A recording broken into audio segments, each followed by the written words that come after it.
I'm paraphrasing it. Now, hold your breath. Very last pages in the book. Moreover, as America becomes an increasingly multicultural society, it may find it more difficult to fashion a consensus on foreign policy issues except in the circumstance of a truly massive and widely perceived direct external threat. Read it again. Read it again, she said. Maybe I should read this with a German accent. Wait a minute. Moreover, as America becomes an increasingly multicultural society, it may find it more difficult to fashion a consensus on foreign policy issues, except in the circumstance of a truly massive and widely perceived direct external threat.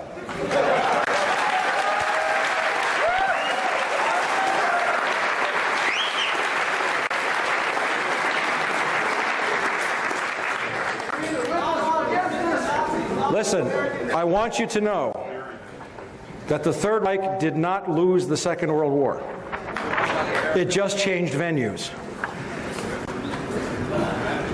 Now we're going to close with a summation. And you all are still with me. Nobody's fallen over in their chairs, right? Can I have a minute to take a hit off my Pepsi here?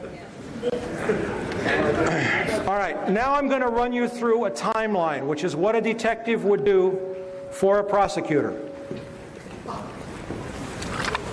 I'm going to run you through a series of events with some information that's absolutely going to curl your socks. Or something. And let's start with some of this we've covered. 1998 and 2000, former President George Bush traveled to Saudi Arabia on behalf of the Carlyle Group, the 11th largest defense contractor. While there, he meets privately with the Saudi royal family and the bin Laden family. Source, Wall Street Journal, September 27th.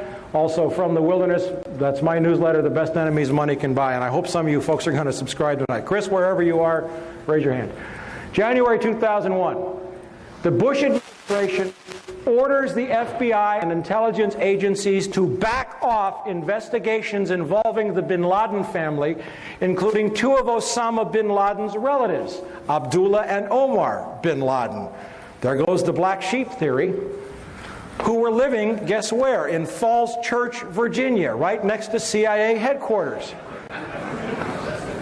This followed previous orders dating back to 1996, that's under Bill Clinton, frustrating efforts to investigate the bin Laden family.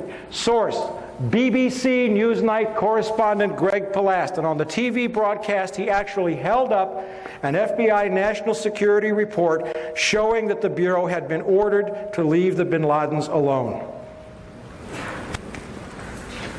By the way, this is just for your edification. This is a copy of the BBC report showing that the Bush administration ordered the FBI to stop investigating the bin Laden family in January, right after taking office.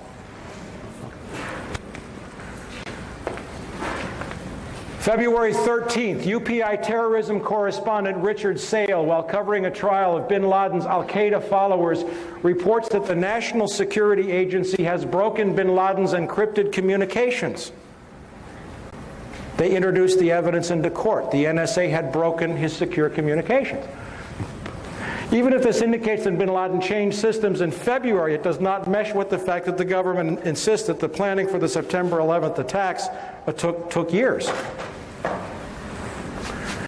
May 2001, Secretary of State Colin Powell gives $43 million in aid to the Taliban.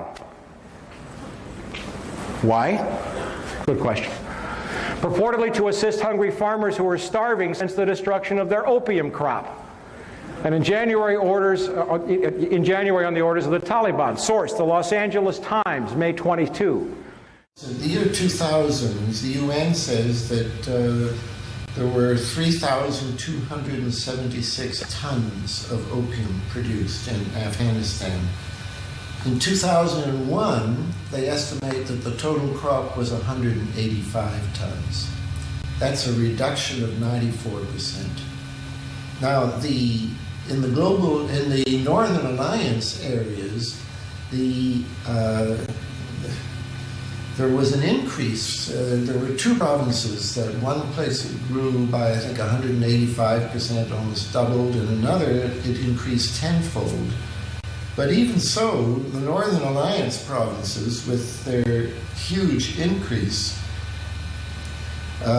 they were 90% of this year's crop, but 90% of 185 tons is not enough to offset. There was a net loss of 3,100 tons of opium, and that would have been such a fantastic improvement in the world opium scene.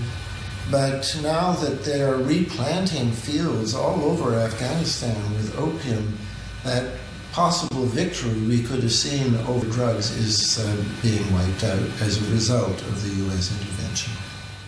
May 2001, Deputy Secretary of State, one of my favorite guys in the whole world, Richard Armitage, a former Navy SEAL who used to go on kill missions in Laos and Cambodia, who has been dealing drugs for most of his adult life, who was involved in Iran-Contra and death squads, and who has been around this world as a covert operative, goes to India at the same time while the DCI, the CIA Director George Tenet, travels to Pakistan. Armitage is the cover. It's a publicized tour. Tenet makes a quiet stop to Pakistan where he spends a long time with General Pervez Musharraf, our great ally in Pakistan. Pakistan's the largest supporter of terrorism in the world, by the way. Armitage has deep intelligence connections, but Tenet spends hours, and it would be reasonable to assume, wouldn't you agree, that the head of the Central Intelligence Agency, if he's meeting with the president of Pakistan, would also meet with the head of Pakistani intelligence? Wouldn't that make sense to you? Remember, the head of Pakistani intelligence has to be approved by the CIA by treaty. The guy's name is Lieutenant General Mahmood Ahmad. Source, the Indian Sapra News Agency, May 22nd. I have copies of all of these. My $1,000 is safe. June 2001, German intelligence, the BND, the Bundesnachrichtendienst, warns the CIA and Israel that Middle Eastern terrorists are planning to hijack commercial aircraft to use as weapons to attack important symbols of American and Israeli culture. Source, the Frankfurter Allgemeine Zeitung, that's a great newspaper in Germany, September 14th. July 2001. Three American officials, Tom Simmons, former U.S. ambassador to Pakistan, Carl Inderfurth, former Assistant Secretary of State, Lee Coldren, former State Department expert on South Asia, meet with Pakistani and Russian intelligence officers in Berlin and tell them that the U.S. is planning military strikes against Afghanistan in October. A French book, La Vérité Interdite, discloses that Taliban representatives often sat in on the meetings. U.S. is going to the Taliban, now get this, and says, we're going to bomb you to smithereens in October. Could we call that provocation? Historically, there is a model. Franklin Roosevelt shut off the Japanese from oil supplies in the late 30s and early 40s to provoke them into attacking Pearl Harbor. Sources, The Guardian, September 22nd, the BBC, September 18th, and the Interpress News Service in Pakistan, November 16th. Summer 2001, according to a September 26th story in Britain's The Guardian, correspondent David Lee reported that U.S. Department of Defense official Jeffrey Starr visited Tajikistan in January. The Guardian's Felicity Lawrence established that U.S. Rangers were training special troops in Kyrgyzstan at that time. And there were unconfirmed reports that Tajik and Uzbek special troops were training in Alaska and Montana. Summer 2001, Pakistani ISI chief General Mahmoud, remember the guy I talked about, the guy that has to be approved by the CIA director by treaty? You're going to love this. Pakistani ISI chief General Mahmoud orders an aide to wire transfer $100,000 to Muhammad Atta, the lead hijacker.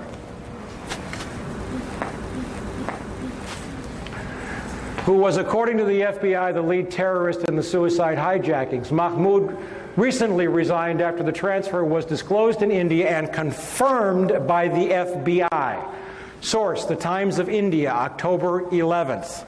Our allies wiring $100,000 to the lead hijacker before the attacks. Summer 2001, an Iranian man phones the U.S. law enforcement to warn of an imminent attack on the World Trade Center in the week of September the 9th. World Trade Center, September the 9th. German police confirmed the calls but state the U.S. Secret Service would not reveal any information. I got this from the German news agency Online, i.e. September 14th, 2001. August 2001. The FBI arrests an Islamic militant linked to bin Laden in Boston.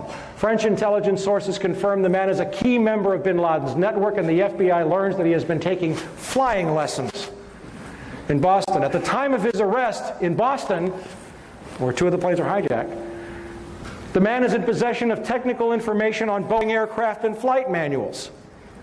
Reuters, September 13th. Summer 2001, Russian intelligence notifies the CIA that 25 terrorist pilots have been specifically training for suicide missions. This is reported in the Russian press, and I have one of my sources, I have several sources who are former CIA officers, translated the article for me. July 4th through 14th, Osama bin Laden receives treatments for kidney disease at the American hospital in Dubai and meets with the CIA official who returns to CIA headquarters on July 15th. This is the guy who blew up the coal and the embassies that Bill Clinton signed an order it's okay to execute. He gets treatment at an American hospital in Dubai and flies out on a private plane. Oliver North in the 80s, Oliver North is one of my least favorite people, but he sent Navy planes to track down terrorists on the Achille Lauro. The moment bin Laden entered international airspace, he would have been fair game. The source for this story is Le Figaro, French newspaper, October 31st. Now, I got to throw in a caveat here. Le Figaro is owned by the Carlyle Group. These guys can't control everybody, okay? And they can't control reporters. Le Figaro was emphatic that they had confirmed the details of the story. The CIA immediately came out with an adamant denial, but the CIA never lies. So did some people at the hospital. But you don't have to take this story as all or everything. But Le Figaro has not retracted the story. August 2001, Russian President Vladimir Putin orders Russian intelligence to warn the U.S. government in the strongest possible terms of imminent attacks on airports and government buildings. I watched it on MSNBC on September the 15th. August, September 2001, the Dow Jones Industrial Average drops nearly 900 points in the 3 weeks prior to the attack. A major stock market crash is imminent. September 3 through 10. MSNBC reports on September 16th that a caller to the Cayman Islands to a Cayman Islands radio talk show gave several warnings of an imminent attack on the U.S. by bin Laden in the week prior to 9/11. These are just some of the advance warning bits that we have. Now, September 1 through 10. Some 25,000 British troops, the largest British naval armada since the Falkland Island War. It's not Essential Harvest, it's called Swift Sword. An operation in the planning for 4 years. Are set to deploy to Oman in the week before the September 11th attacks. It takes years to plan this kind of a deployment. And yet the British government had been planning it for 4 years. After the attack on the 11th, there was a slight hiccup. They waited, but the deployment went ahead as scheduled, supposedly to support the U.S. But you have to understand, I don't know how many veterans we have in this room, but you have to understand that it takes months and months and months to deploy these kinds of personnel, yet they're already set to go to Oman. At the same time, 2 U.S. aircraft carrier battle groups happen to be rendezvousing off the Pakistani coast. This is not a normal deployment. The Pakistani coast is not the Persian Gulf, it's the Arabian Sea. Yet we have 2 aircraft carrier battle groups off the Pakistani coast, and at the same time, some 17,000 U.S. troops join more than 23,000 NATO troops for Operation Bright Star in Egypt. Fully deployed, combat ready, locked and loaded.